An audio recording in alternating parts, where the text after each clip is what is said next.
एक बार सेना की बटालियन एक पर्वत को पार कर रही थी। तेज बर्फबारी के बीच भी सैनिक चले जा रहे थे। ठंड भी बहुत ज्यादा होती जा रही थी। तभी सैनिकों को दूर एक पुरानी दुकान दिखी। वह देखने में चाय की दुकान लग रही थी। सैनिकों ने गर्म चाय की उम्मीद में तेज तेज चलना शुरू कर दिया।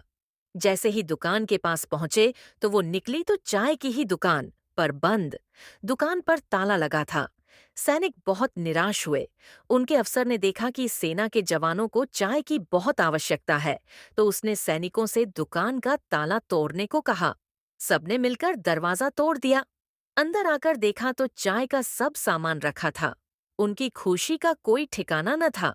सैनिकों ने चाय बनाई और चाय का आनंद लिया और कुछ देर आराम किया। जब वो निकलने लगे तो अफसर ने चुपके से कुछ पैसे वहां रखे डब्बे में डाल दिए।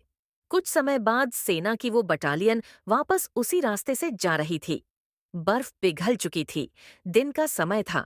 सैनिकों ने देखा वो चाय की दुकान, जिसमें उन्होंने पिछली बार चाय पी थी, वो खुली थी।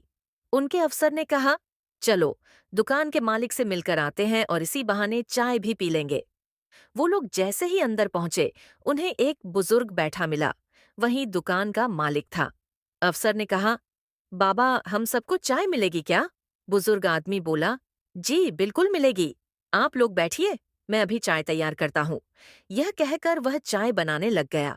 अफसर उससे बोला, बाबा, यहाँ अकेले पर्वत पर तुम्हें डर नहीं लगता? न कोई घर है न दुकान। दुकान का मालिक बोला, साहब, डर कैसा, वो मुरली वाला है ना, हर पल मेरे साथ। अफसर उसका विश्वास देखकर हैरान हुआ और बोला, आपको कैसे पता भगवान है? क्या आपने देखा है उसे? बुजुर्ग बोला, नहीं साहब, मैंने तो नहीं देखा, पर उसकी नजर हर पल मुझ पे रहती है। अफसर ने हैरानी से उसकी ओर देखा तो बुजुर्ग मुस्कुराया और बोला, चलिए आपको आप बीती सुनाता हूँ, फिर आप ही बताइएगा कि भगवान है या नहीं। कुछ समय पहले जब बहुत बर्फबारी हो रही थी, मेरा बेटा बीमार हो गया था। न कोई वाहन मिल रहा था, न आसपास कोई डॉक्टर था। किसी तरह से मदद लेकर अस्पताल पहुंचा। वहां पता चला बहुत ज्यादा पैसे लगेंगे। मैं बहुत परेशान हो गया। कुछ न सूझ रहा था।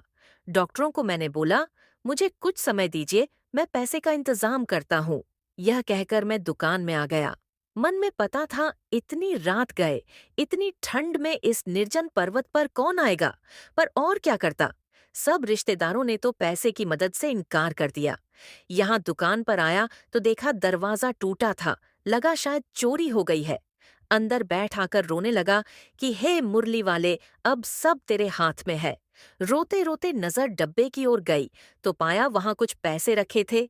उठाकर देखा तो पैसे मेरे बेटे के इलाज के लिए काफी थे। मैंने ऊपर की ओर देखा और मेरे आंसू रुक नहीं रहे थे। धन्यवाद कहना भी छोटी बात लग रही थी। यह सब बात बताकर वो बुजुर्ग चाय वाला रोने लगा।